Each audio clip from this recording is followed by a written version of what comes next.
Hi, guys, and welcome to the latest podcast of Yarn and Black. Today, I've got a great friend on, Arika. I'll introduce you to her in a minute. But first, I'd like to acknowledge the traditional custodians of the land that I'm calling in from. I'm here in Balwyn Kew on the land of the Wurundjeri people. I want to pay respect to their elders past, present, and to those emerging leaders, the ones that are going to bring our culture forth into the future. Hi, guys, and I would like to acknowledge any other Aboriginal people who have joined us today. So, without any further ado, I want to throw over to my guest, Arika. How are you? Hey AJ, I'm doing good today. How are you? Fine. I'm glad that you can join us. Thank you. I'm glad to be here. Cool. So just for our listeners, tell us who you are, where you're from. So I am Arika Errington and I am a Wakka Wakka Wulli Wulli woman, which is in the central Western Queensland area. But I am actually in Queanbeyan, which is near Canberra on Ngunnawal Ngambri lands. Cool. Now, have you always lived in Canberra, or have you grown up on country, or?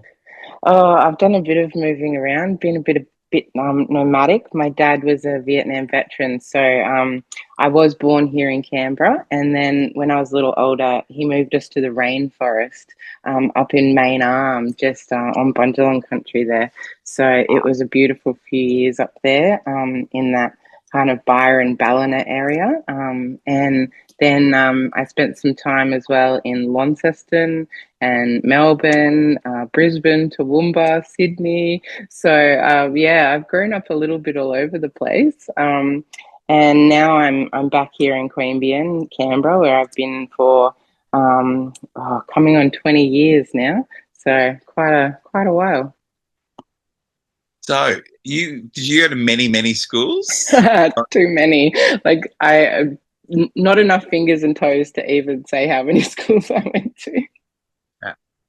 But at school, at any of those schools, did you ever grow up with learning about any Aboriginal studies at all?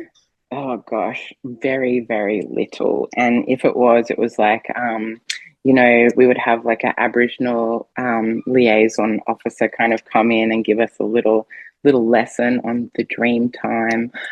So like really a low level of connection with culture and Aboriginal and Torres Strait Islander learning in schools. Totally, yeah. Do you think it's changed over time?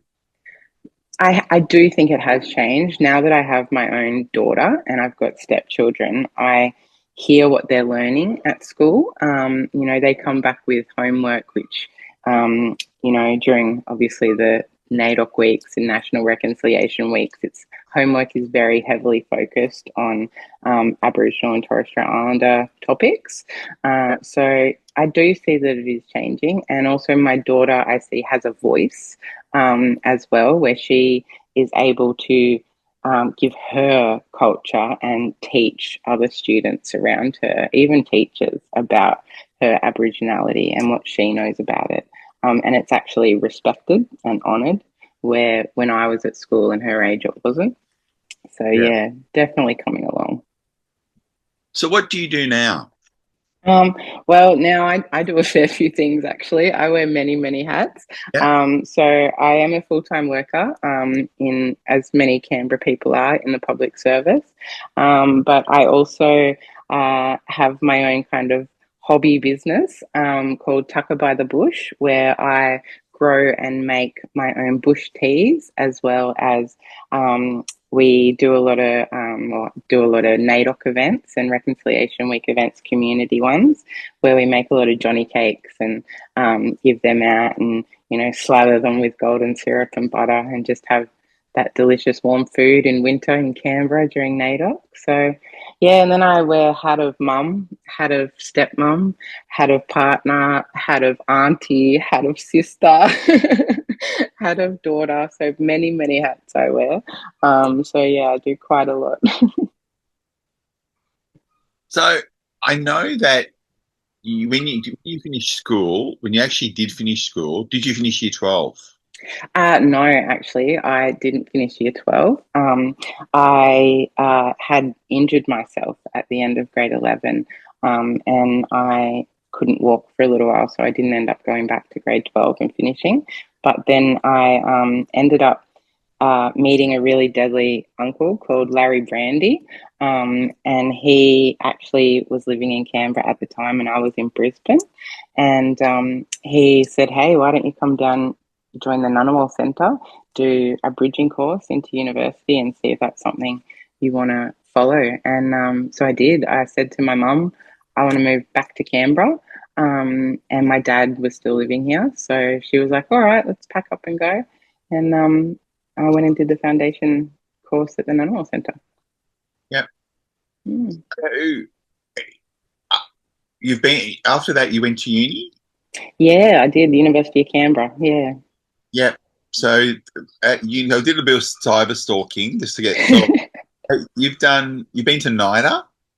Yeah, when I was younger, my mum sent me to NIDA. They did they started to do a kids course, like for young kids, because it was always obviously more older.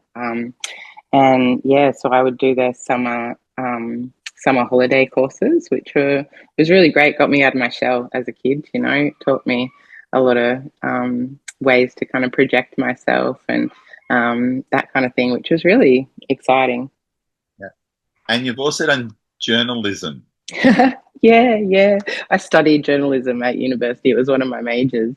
So, yeah, so I did kind of do a few little articles and things. And yeah, it wasn't really my path in the end. And it was probably always going to be that way because my dad is was a press photographer and worked in a press gallery for a really long time. So I grew up with a lot of journos. And he always called them caption writers. So they always had their little banter. So it was probably the worst thing I could ever do as a career in my dad's eye was become a journalist. And for a while you were working at ACU doing Yeah. and support. And well, what was it like working in the university? It was really good. It was most of my time spent there was during the beginning of COVID, so it was really quiet, which was a little bit sad because I loved always seeing the students' faces and you know, all of that sort of thing. But it was a really nice environment. Patrick McArdle was the head of campus there, and he was just lovely. He was really supportive of growing the knowledge of Aboriginal culture at the school. So he really instilled that in a lot of his lecturers, who would often get a lot of local people to come in and do guest lectures and things like that on Aboriginality and culture, which was really exciting. And he also let me build a giant edible bush garden. So there's still an edible bush garden there for all the students and staff to enjoy. Yeah. So how did you get into plants and herbs and end up with making tea? I just kind of, I guess it's always just been a part of my life.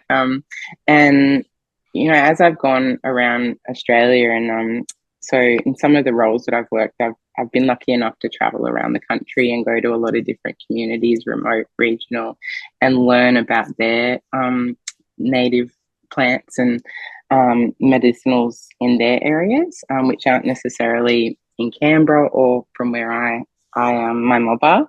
And so that's been a really lovely experience being able to learn and grow from them as well, and also share what I know about my local knowledge with my plants. And then when I was at ACU and kind of COVID was there, I was often getting catering and things like that for meetings. And at the time, there was an Aboriginal woman who ran a catering company here in Canberra, and it was kind of going out of business. She was retiring, so it was slowing down, and there was no other mob-owned catering businesses, and so. And my friend Richie Allen, who is a traditional owner here in Canberra, he and I decided to do some catering stuff where he would do a lot of the cooking and things, and I would help him out with the bush ingredients I knew, and we'd share that knowledge. So because he's a TO from this area, he knows a lot about the plants here. So we would share that knowledge and then network in that way. And so when COVID happened and I ended up leaving ACU because I found out that my dad had Alzheimer's. So I took time off and wanted to do something for myself as well, because I had a little bit of a spare time as a full-time carer. And so I just started growing native bush plants in my own garden at home. And then I just started mixing them into everything that I made. And I thought, why don't I sort of invite people into learning about what they can put in just basic kitchen meals, that they get out of their pantry, that's just bush food. So that's so simple and it's nothing scary and any home could just have them. And then one day I was at a NAIDOC event doing some Johnny cakes and everything, and I had just some brewed tea up as well, like in a big kettle. And it was just a bit of Harden Bergier and some lemon myrtle and some strawberry gum. And one of the aunties here, Auntie Antoinette, she said, "Oh, Bub, can I get a bag of this tea and I'll pay you for it?" And I was like, "Oh, yeah, I'll give you a bag of this tea, Auntie. Don't worry about paying me for it."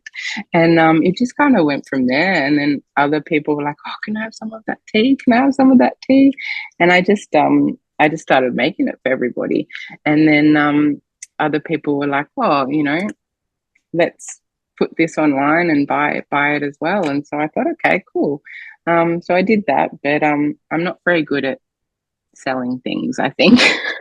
I probably undersell a little bit because I'm more like, I just want everyone to experience it. So I'll just give it away if I can.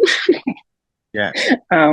And so I would sell it quite at a low price. It was like, I think $6, for like a big, huge bag of tea that probably cost me like 15. And and so that's just how I got into it. And then I just would do it all the time for family and friends. So it just kind of extended from there. And it was really just a hobby that became something to share with the rest of community. Yeah. That's an awesome story. Mm-hmm. So how do you find Aboriginal businesses? Do you think they're starting to get recognised a lot more as options for mainstream to pick up? Yeah, absolutely. I was just actually thinking about this the other day. I was thinking 10, 15 years ago, even 5 years ago, it wasn't that big. Like, you couldn't really just Google, a local Aboriginal seller of something, and it was always kind of word of mouth more so. Whereas now you can Google it and you can find so much, like so many just mob who are at home doing what we used to always do just locally for markets, like, that crocheted blanket on the back of your chair. How many of us have those crocheted blankets that, we've all just shared around with each other and stuff? And now you see them, and now you see people on Facebook Marketplace, popping up for sale, all those old aunties there who sit there doing them, and they're making a little bit of pocket money for themselves, and they're out there and people can actually find them, which is really exciting, because that wasn't the case 5, 10, 15 years ago. And it's just so exciting because it's giving mob the ability to have this like financial support for themselves out of our own culture. Yeah. Yeah. And I'm seeing a lot more Aboriginal women in business as well. It's very excited about, and a lot of my guests who've come on my show have got their own businesses who are women and Aboriginal women that that would say, like 10, 15 years ago, I wouldn't believe that I could do what I do now because I don't think I could have done it then. Yeah, like it's amazing. Hey, a couple of years ago, a place I was working decided to do, just get this life coach, booked a life coach to kind of come together with the staff to do some fun things, you know, like kind of just a staff retreat sort of thing. And I was so excited because it was this Aboriginal woman. And I was just like, gosh, 5 years ago, places wouldn't think to hire a Aboriginal life coach. Like, you know, and it was just the fact that it was a non-Indigenous organization that I was working for that did this as a first thought, it just made me smile, you know, because I always think it should be the first thought on people's minds, like, you know, as a way to give back to community, like as well, and as a way to basically pay the rent that we never got. So, you know. Yeah. Now, there's a lot of words that get thrown around out there at the moment, and the two that I want to ask you is the first one's the word reconciliation. Ooh, yes. Reconciliation, what are you thinking, and what do you think it means to you? Oh, look, I grew up in a very political kind of arena, like because my dad was in the press gallery and my mum was in the public service. So, um, when Bob Hawke, I was actually born after this, but Bob Hawke in 1983, he said that we should give more land back to blackfellas, and to me, that's what reconciliation is land back, because it's white fellas taking ownership of the fact that they took the land, and now, okay, let's own that, let's acknowledge that, and let's give it back. Yeah. You know, and I think it's not necessarily just going, okay, here's a border and a block of land, let's give that back. It's outside of the box, you know, it's bigger than that, it's broader than that. It's not just being about like, oh, okay, this region is, you know, uninhabited, so they can have that back, or, you know, that sort of thing. And it's not about going and knocking on someone's door and being like, all right, this is our land now. So I really do think that reconciliation is very much just white fellas taking ownership, acknowledging, thinking outside of the box on how they can give land back to us mob to be able to use it and utilize it in whatever way we want without judgment from them. Yeah. Because I do see that whenever we have gotten any type of land back, and no matter what we've done with it, there's always been judgment from non-black fellas about what we've done with our own land. And it's kind of like going into someone's house and being all like, oh yeah, your renovation's really shit. Like, you know. Yeah. I think I want to change that, and we'll get rid of that. And I don't like the color, so let's just paint it blue. Yeah. But I don't live here, so whatever. Yeah.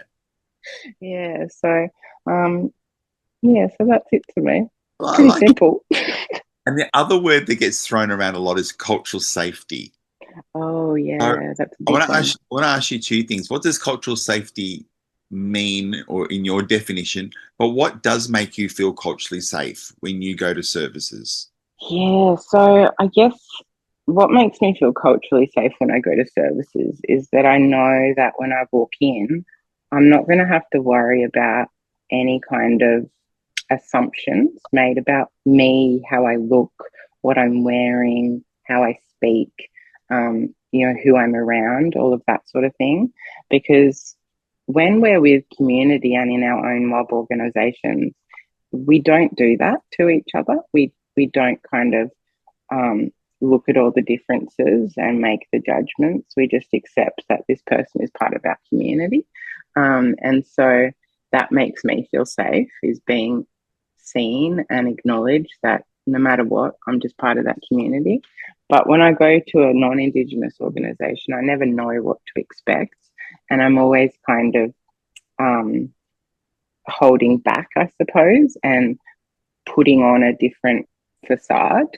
Like I'll go to mob organizations and talk totally different, you know, because I'm with mob. I know that they understand how I am, and how we're being. But then when I go to non-Indigenous organizations, I don't feel, I suppose, this cultural safety word. I don't feel that I'm culturally safe to just be my own black self, like, you know, because you never know what white fellas are going to be around with their assumptions.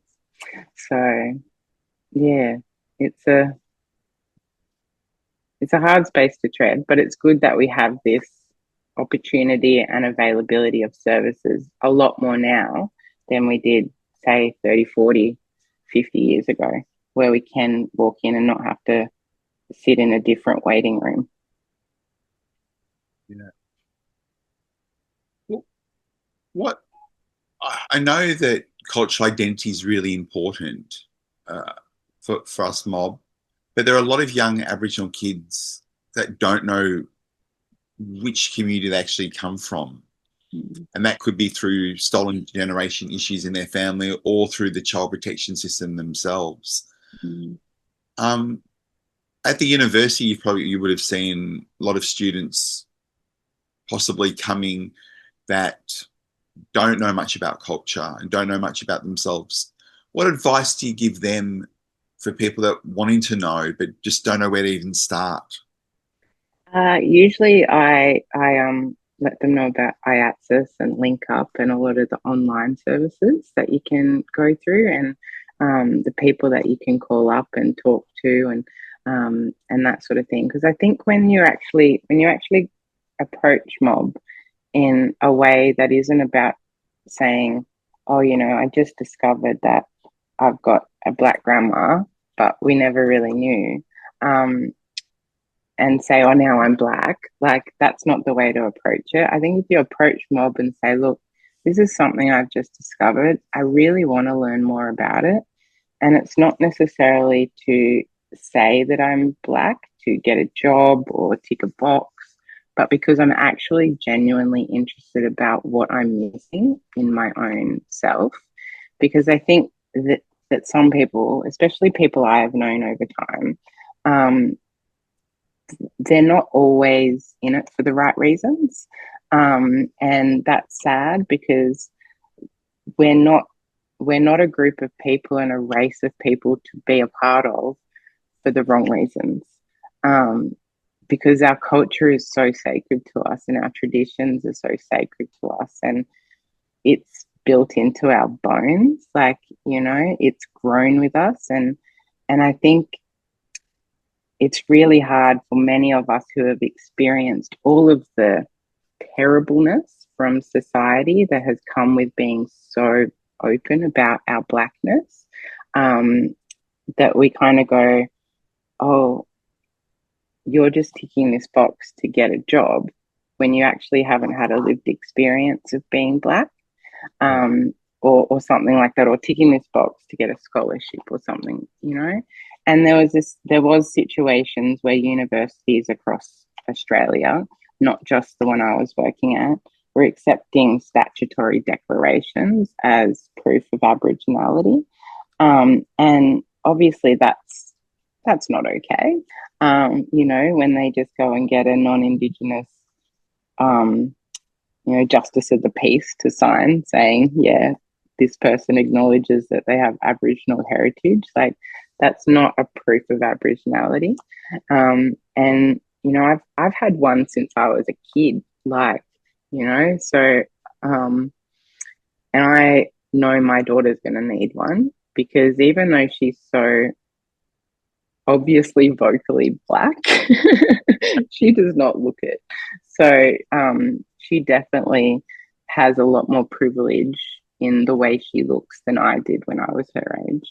And so, you know, I think it just, with all of that, I think people just really need to approach it in a genuinely honest way, rather than it just be about, like, where can I get my certificate of Aboriginality? Like, where can I get someone to sign off to say I am so I can get this? Like, the amount of times I've seen posts just on Facebook, you know, in different groups, even just parenting groups from, you know, mums or dads saying, oh, you know, my child's mum or dad was Aboriginal. How do I get a certificate for my child to get free medication? And it's like, that's not how it works.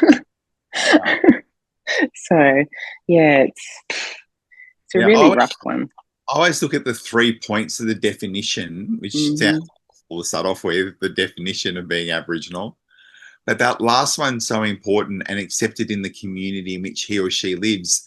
And if you're not accepted and you want that acceptance, walking in your first instance going, give me a piece of paper so I can benefit in education, employment, school, is not the way in.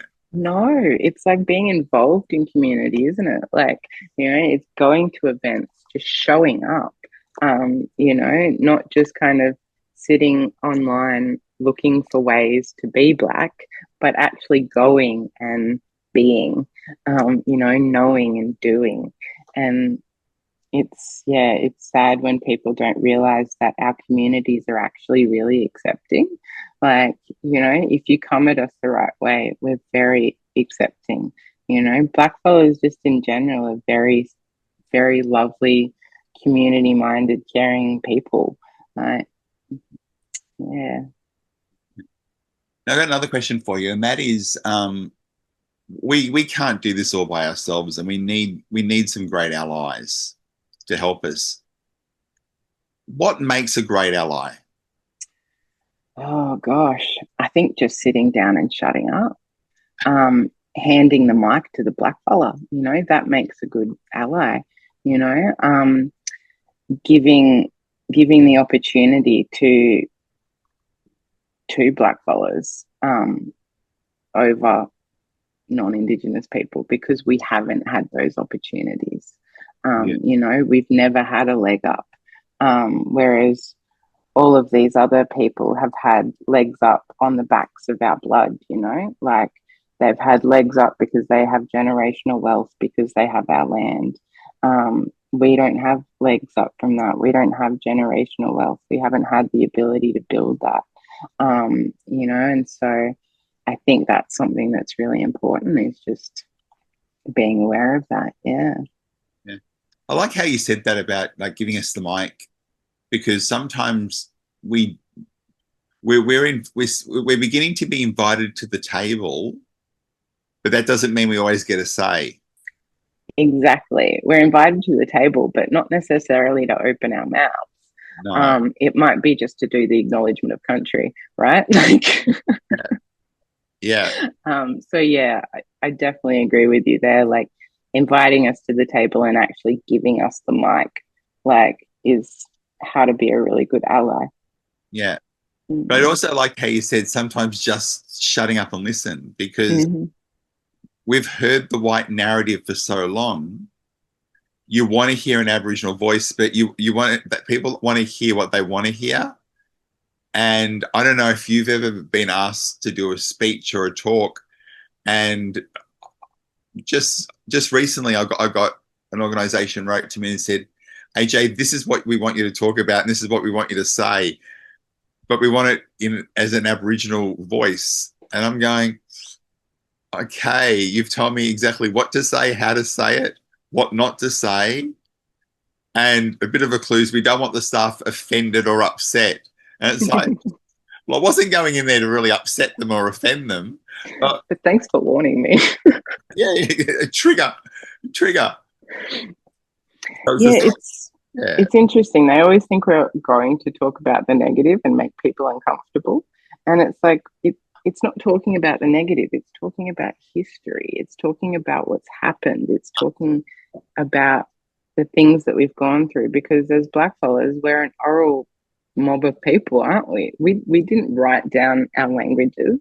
We spoke them. We didn't write down our songs. We sang them, and we tell our stories. And because it makes them uncomfortable, we're supposed to silence our stories. Yeah. You do upset somebody. Why is it we that then have to apologize for upsetting them?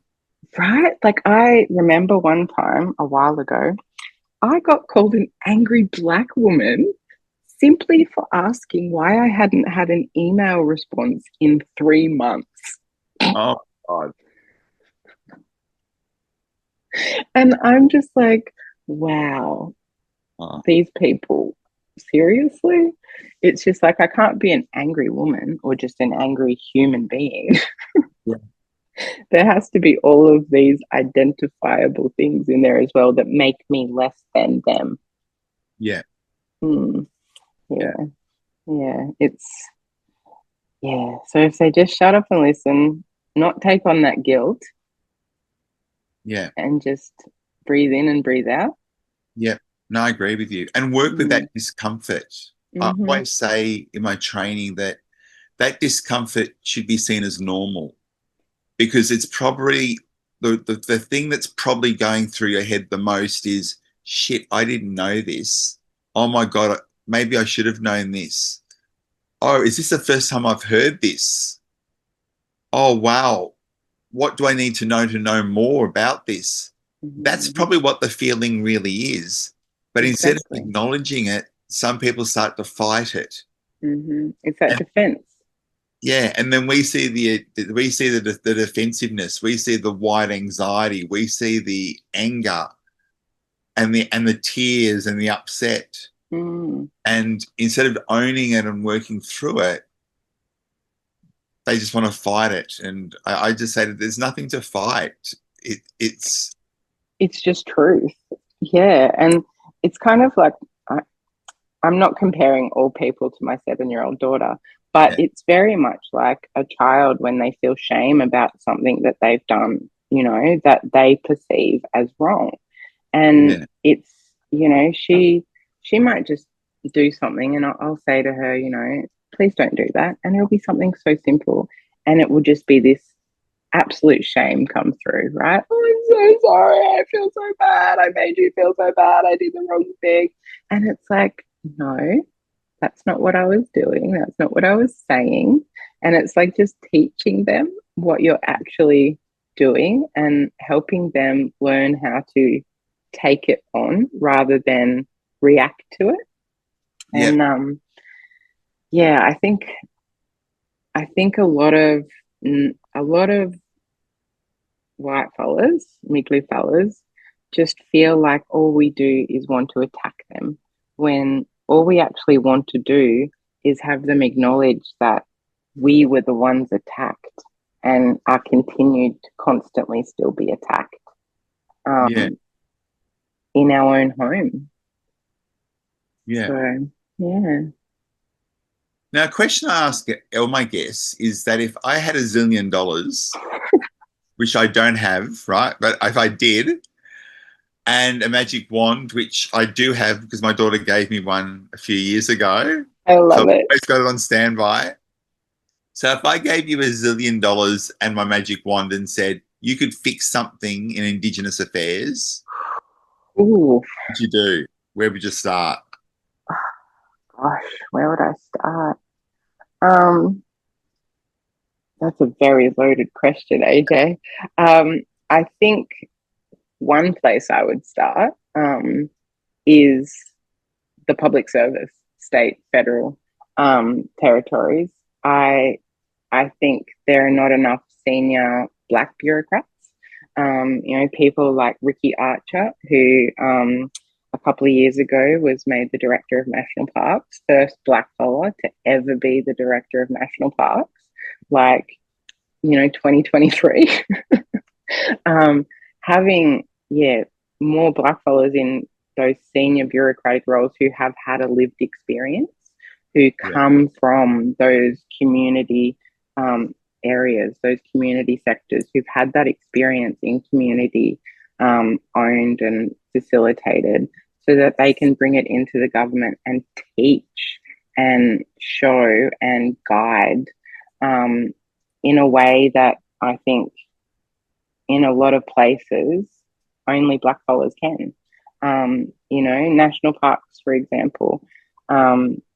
Ricky Archer is such a deadly Black fella, and such a deadly Black man that has done so much in community, and then given this senior role in the public service.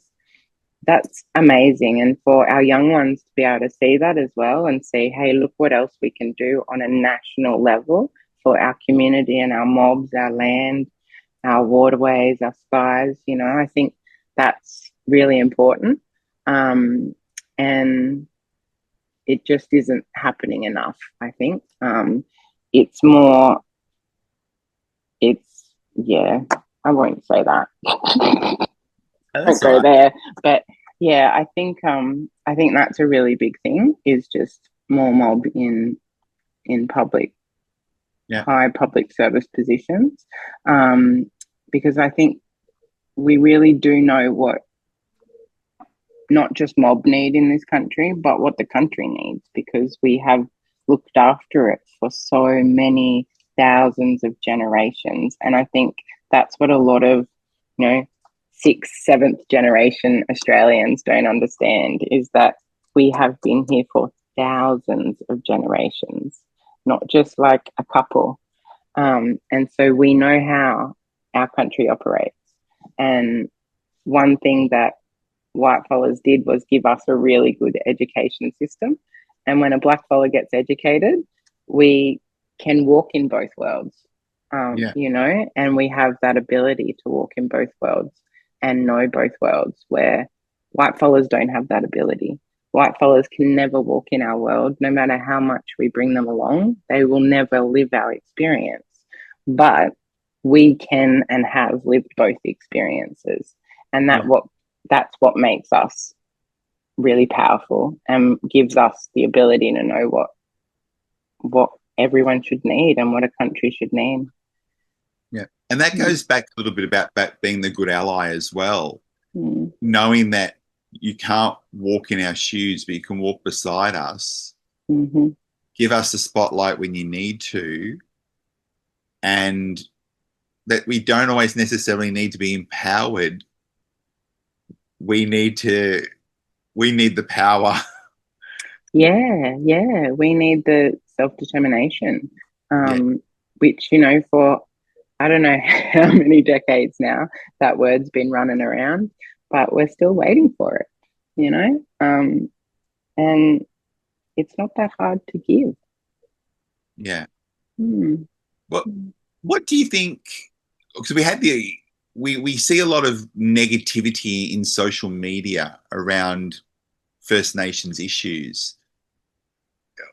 Do you think there's what's the biggest stereotype out there that we really do need to address? Oh gosh, the fact that we get so much free shit. So I don't have a free car. I don't have a free house. I don't have a free income.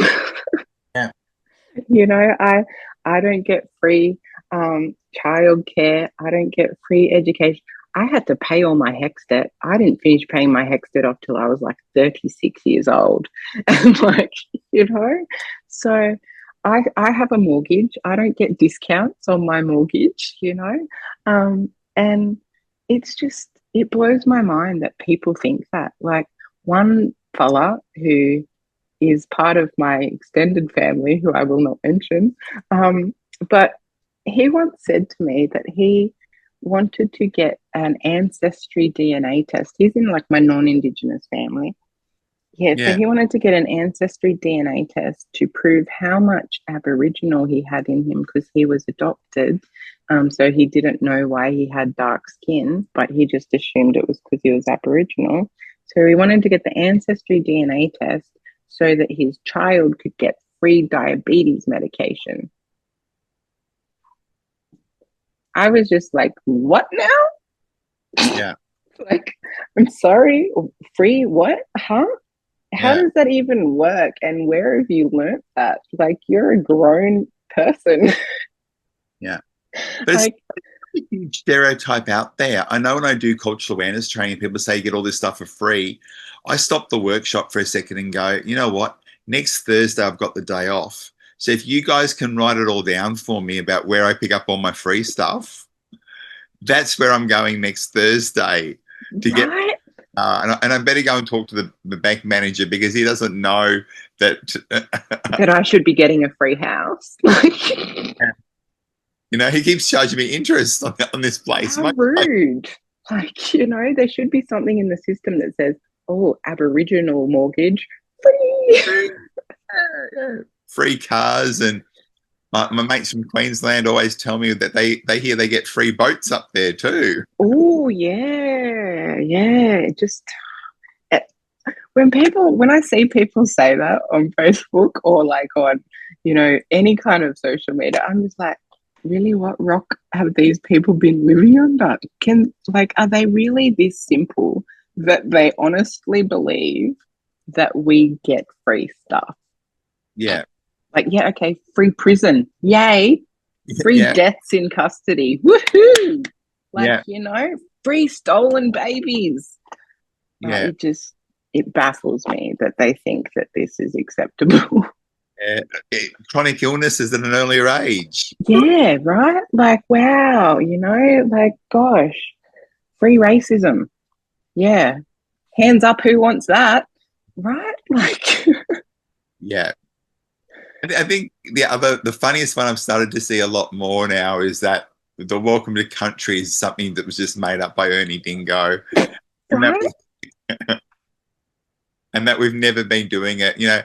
I think, yes, it probably got commercialized a lot more, and we didn't normally invite a lot of white people into our circles. But between communities and through nations and little coalition groups, that's exactly what we would have had to do.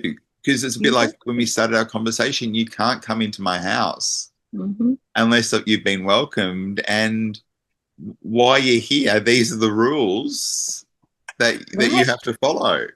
Yeah, and you know what's really funny though is they can make sense of having to invite a vampire into your home before he's allowed to cross the threshold, but they can't make sense of actual people doing that.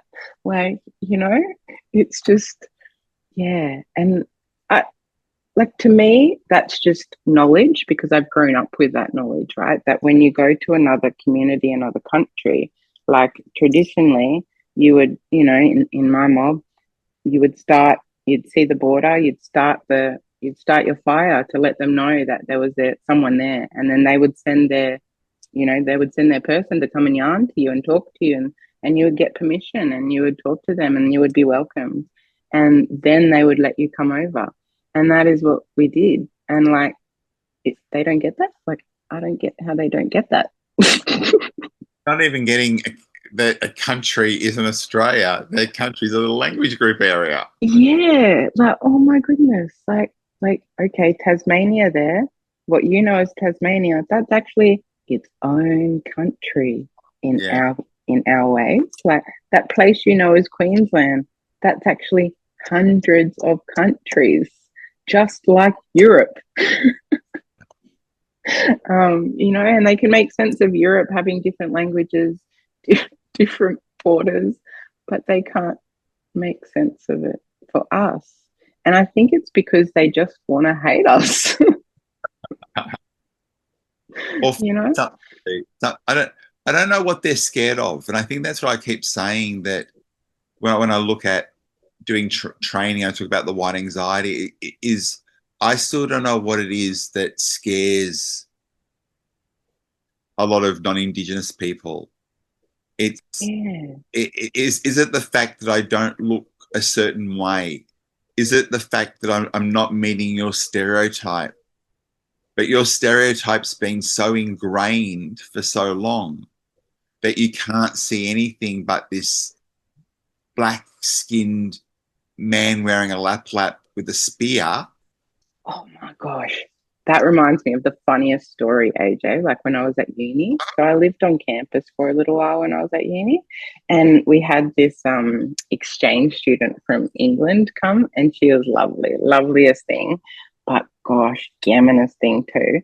She came over, and me and one of my friends who was black collar too, we were all living together in this apartment.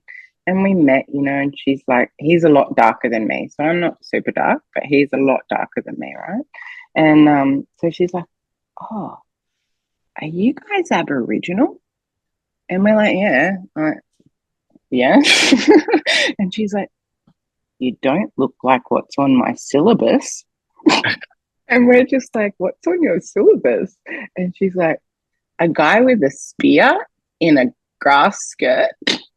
Yeah. I was just like, oh my gosh, this Yeah. is a 22-year-old woman from England, and she believed that we all went around with spears. And I Yeah. was just like, no, that's not, no. In fact, if I probably walked around a spear in Ballman where I live now, I'd probably get arrested.